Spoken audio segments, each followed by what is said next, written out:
E aí, patriotas, como é que vocês estão, hein? Deicon Silva com mais um vídeo, sejam todos muito bem-vindos. Hoje é terça-feira, 29 de novembro, e muito tem se falado do porquê os militares ainda não agiram, do porquê a gente não viu ainda uma atitude mais enérgica, se assim eu posso dizer. Até agora, tudo que a gente viu foram notas. Muito embora as notas tenham seu papel, tenham seu peso, seu fundamento, né? Afinal de contas, aí foram uma dessas notas que garantiram a liberdade do povo de se manifestar. Eu lembro a todos que até pouco tempo atrás, uma alta figura do judiciário aí, não vou citar o nome, queria proibir as manifestações, né? E foi através de uma nota das Forças Armadas que foi garantido ali o direito de se manifestar de maneira pacífica e ordeira.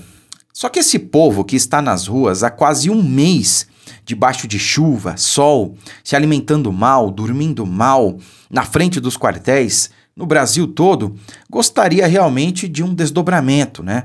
Porque a gente está vendo o Brasil trilhar um caminho que a gente não gostaria. Mesmo porque nós tivemos aí um pleito que foi totalmente conturbado, para dizer o mínimo, tá? Entendam que a gente não pode falar abertamente aqui na plataforma, né? Então a gente esperava realmente o restabelecimento da lei e da ordem, o que é preconizado pela nossa Constituição através do artigo 142. Mas pode ser que essas ações ainda não ocorreram por conta de uma interferência, em tese, dessa mesma figura do judiciário. Essa foi a denúncia ontem do Paulo Figueiredo durante o programa Pingo nos Is, né?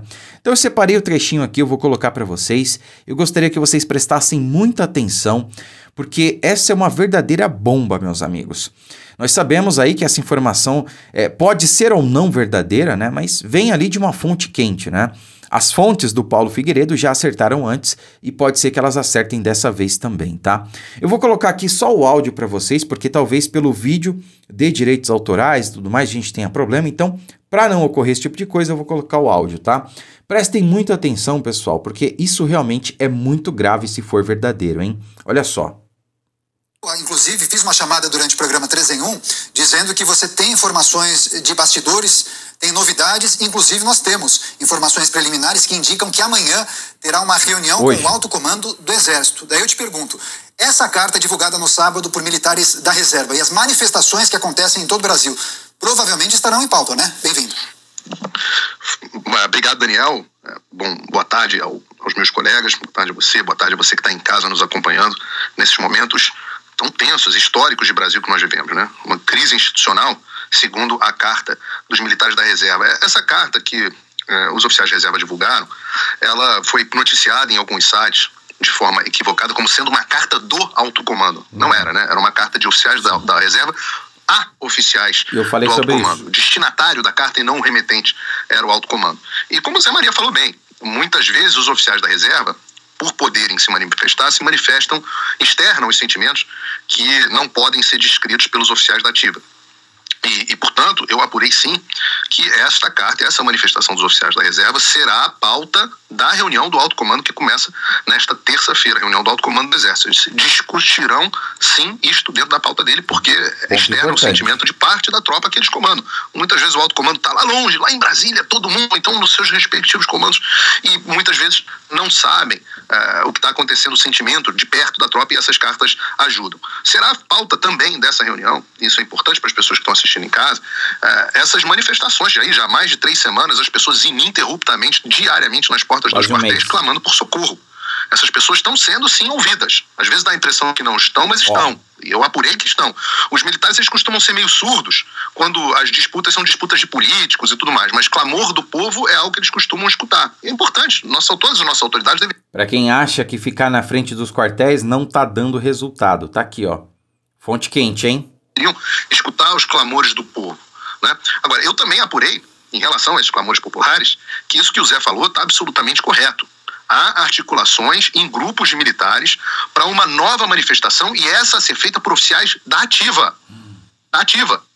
Ela não deve ter teor político, porque, como o Zé Maria disse, os militares são proibidos de falarem sobre política, de se manifestarem politicamente, mas ela deve ter um teor institucional. Eu pude ver um rascunho dessa manifestação, e eu posso dizer, e estou aqui simplesmente externando o que eu estou vendo dentro da caserna, que eu nunca vi tanto descontentamento, tanto consenso de descontentamento. Porque até pouco tempo atrás, virtualmente todos os militares com quem eu conversava, eles viam com naturalidade os acontecimentos políticos do país, até em momentos graves, né? Mas parece que essas últimas ações do Supremo Tribunal Federal, elas entornaram o caldo. O Xandão arrebentou a corda. E isso aqui, obviamente, é a minha percepção, e vamos ver se ela vai ser traduzida em alguma manifestação mais explícita. A última vez, eu fui pesquisar isso, as pessoas às vezes não entendem o tamanho do que seria um grupo de coronéis e outros oficiais da ativa se manifestarem. A última vez que os oficiais da ativa do Exército se manifestaram foi sob o governo de Getúlio Vargas, em 1954. Verdade. Naquela ocasião, 80 coronéis se posicionaram sobre as tensões políticas no país e a crise de comando que as forças estavam vivendo. Só para as pessoas que estarem em casa entenderem a gravidade do que foi essa carta naquele momento, essa carta foi de fevereiro de 54, em agosto de 54, o Getúlio Vargas foi pressionado pelos comandantes, né, aí sim os generais, das forças, de todas as forças armadas a renunciar, e ele acabou resolvendo isso com um tiro no próprio peito. Então, da última vez que os oficiais do Exército Brasileiro da ativa se manifestaram, o presidente deu um tiro no peito alguns meses depois. Então, e foram 80, né? O que eu tenho visto aqui é a expectativa da assinatura de talvez centenas de oficiais. Vamos acompanhar, vamos ver o que vem por aí. Mas o que eu posso falar é que esse clima, que é um clima assim, de certa divisão, ele também é percebido lá no alto comando. Como é que funciona o alto comando do Exército? É uma espécie de colegiado, são 14 generais de Exército, né, ou seja, generais de 4 estrelas, que participam do alto comando. Eu apurei que há 3 deles, 3 dos 14, que têm se colocado de forma aberta na articulação contra uma ação mais direta, mais contundente das Forças Armadas. E nem sempre nós aqui como jornalistas, nós podemos falar tudo que as nossas fontes contam, né? Às vezes a gente tem um negócio do off, e a gente como jornalista tem que respeitar o que falam pra gente em off. Mas hoje, por um dever cívico, eu vou ter que dar nome aos bois aqui. Eu vou fazer isso porque eu acho que o povo brasileiro tem o direito de saber quem é quem. São as pessoas que são servidores públicos em última instância. Sim. E vale saber quem é quem. Pelo menos o que se diz, né? Os 3 que estão agindo abertamente são o comandante militar do Nordeste, o general Richard Fernandes Nunes, o comandante militar do Sudeste, o general Tomás Miguel Miné Ribeiro Paiva, e o comandante militar do Sul, o general Valério Stumpf Trindade. O general Richard, com as pessoas que eu comentei, ele é tido como alguém de um perfil mais acadêmico e que tem algumas posições mais ideológicas que são muito à esquerda para o padrão do Exército Brasileiro. Esse é o general Richard, né? Essa visão mais à esquerda para os padrões do Exército. Já os generais Tomás e o Stumpf têm histórias que eu achei mais interessantes, pelo menos pelo que eu pude entender, né, e aprender com as pessoas com quem eu conversei. O general Tomás, vejam vocês, ele foi ajudante de ordem do Fernando Henrique Cardoso por 6 anos.